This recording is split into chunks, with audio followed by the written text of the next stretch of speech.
testing itong dumating na solar panel na guys. Kanina dumating October 6, 2024, 600 watts, 18 volts para ma-charge natin ang ating lithium ion phosphate baterya.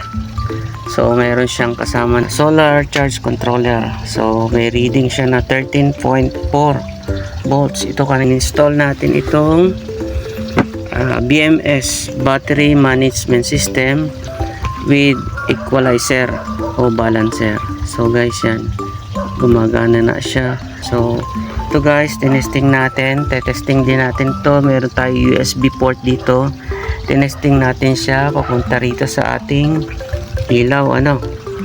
Ito ay napakaliwanag. So i-on natin siya. Naka-off yan guys.